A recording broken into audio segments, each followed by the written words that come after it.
Assalamualaikum warahmatullahi wabarakatuh. Good morning, everyone. On this bright day, I will present the results of my reading. Maybe you can see on the screen there is a familiar text to read, right?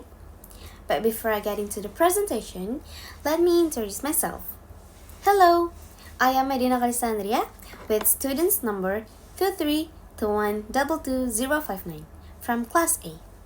Okay, so there are three presentation materials that I will discuss. The first is identity of the book. The second is content, and the last is reception analysis. The first is the identity of the book. The title is The Chronicles of Narnia, The Magician's Nephew. The author of this book is Clive Staples Lewis. There are 199 pages in this book, and you can read this book at the link listed.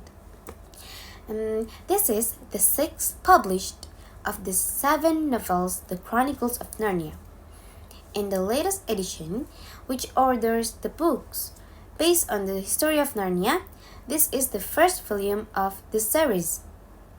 Next, I will provide the contents of the story from this book. For a more detailed story, you can read this novel in its entirety, or you can revert to the PowerPoint. So, the story begins with two children living in London, Diggory Kirk and Polly Plummer, who accidentally discovered the magical experiments of Diggory's uncle Andrew. Uncle Andrew tricks them into wearing magic rings that transport them to another world.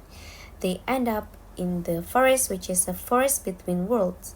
If they jump into another spring, they will be able to traverse that world. They eventually find a jump to the second spring and land on Charn, a ruined world. Queen Jadis awakens when Diggory rings the magic bell. They learn that Jadis is an evil witch, but when they try to escape the world, Jadis captures them and travels with them. Finally, Jadis returns to London with her children and wants to rule the world. Diggory and Polly manage to take Jadis back to the other world, but take with them Uncle Andrew, a taxi driver, and a horse.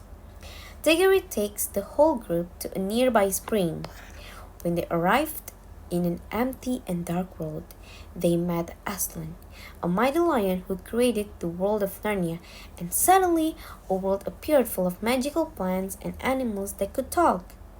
Aslan sends Diggory on a mission to retrieve the magic apple to protect Narnia because Diggory has brought Jadis into the world of Narnia.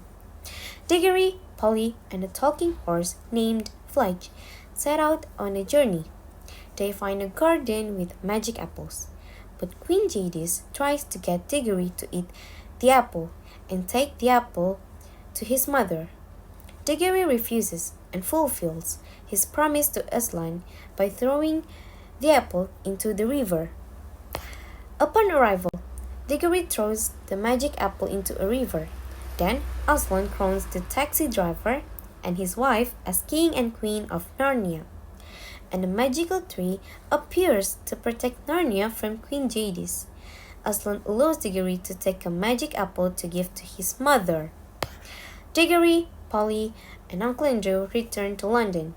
Diggory gave his mother to eat the magic apple, and her mother was miraculously healed. Diggory made sure the magical object was kept safe by hiding it in the backyard of the house. He then built a cupboard out of tree trunks in his new house to store his memories of Narnia. So that's the content of the story from the novel The Chronicles of Narnia, The Magician's Nephew. Let's move on to reception analysis. So, after I read the book, I am a dominant reading type of reader because I enjoy the origin story behind it without being too distracted by critical analysis. Then, I accept and appreciate the moral message the book conveys and make it an entertaining read and a satisfying experience without needing to think about in-depth analysis. And from the moral message contained in this book, I really agree that in life it is very important to use power wisely and be responsible for the consequences that will occur. Then there is the sacrifice of vigorous character, who always does good and has the confidence to stay away from negative things, even with difficult choices. And anything in this life definitely has good and bad sides. But wherever bad things are given, as long as there is effort and intention, in the end, good will triumph over evil.